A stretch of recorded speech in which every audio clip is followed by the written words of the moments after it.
Les vastes forêts entourant l'Abitibi-Témiscamingue sont en quelque sorte devenues une barrière naturelle pour lutter contre la COVID-19. Demeurer à plus de 500 km des grands centres est un avantage certain, mais ça n'explique pas tout selon la santé publique. Ce qui nous aide en Abitibi-Témiscamingue, c'est l'emplacement, oui, mais c'est aussi la population de l'Abitibi-Témiscamingue. Je vois que tout le monde contribue. Nous avons des citoyens qui veulent protéger la région. L'Abitibi-Témiscamingue, c'est 118 cas de COVID depuis le début de la deuxième vague et aucune éclosion dans les écoles ou garderies.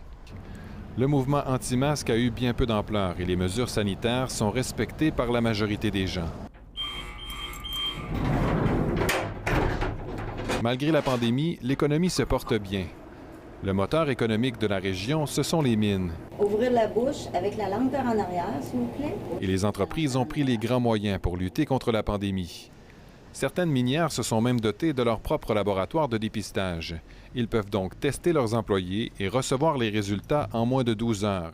C'est plus rapide que le système public. C'est devenu clairement une référence. Alors, même si on n'est pas dans l'industrie minière, beaucoup d'entreprises ici se sont, disons, conformées ou se sont adaptées en fonction des protocoles sanitaires qui avaient été adoptés par les minières ou en tout cas se sont inspirés largement. Comme c'est des protocoles qui sont très sérieux, alors ça a eu un effet sur toutes les entreprises. Les chiffres lui donnent raison. Alors qu'au Québec, les lieux de travail sont les endroits où il y a eu le plus grand nombre de foyers d'éclosion, il y en a eu très peu en Abitibi-Témiscamingue. Le plus important avait touché uniquement 8 personnes. Dans la région, les restaurants et les bars sont ouverts. Les gyms et salles de spectacle aussi. Si quelqu'un tombait malade, il y a plus de chances qu'on le connaisse ou c'est peut-être plus évident, plus concret que dans un grand centre, par exemple, où on ne connaît pas nécessairement tout le monde.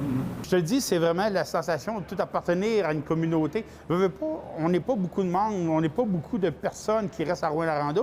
On est sensibilisé parce qu'on connaît quelqu'un. OK, ta mère a été au CLSC, oui, OK. Mais c'est ce qui fait que c'est plus sensible de connaître une personne qui peut tomber malade. Demeurer une zone jaune est en fait devenu la principale motivation des gens à respecter les règles sanitaires.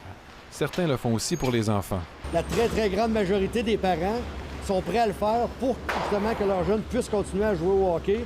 Puis c'est un petit sacrifice à faire pour que nos enfants puissent pratiquer le sport qu'ils aiment beaucoup.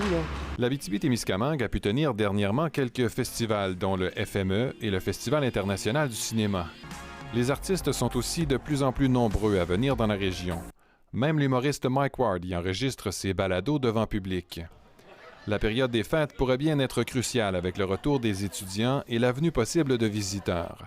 La santé publique leur demande d'ailleurs de s'isoler pendant 7 jours à leur arrivée. Les commerçants font aussi leur part.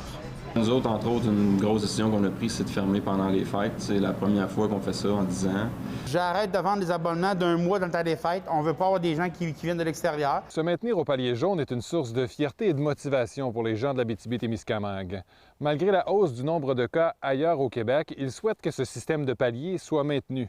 Appliquer des règles de façon unilatérale partout serait bien mal reçu en Abitibi-Témiscamingue. Ici Jean-Marc Belzile, Radio-Canada, Rouyn-Noranda.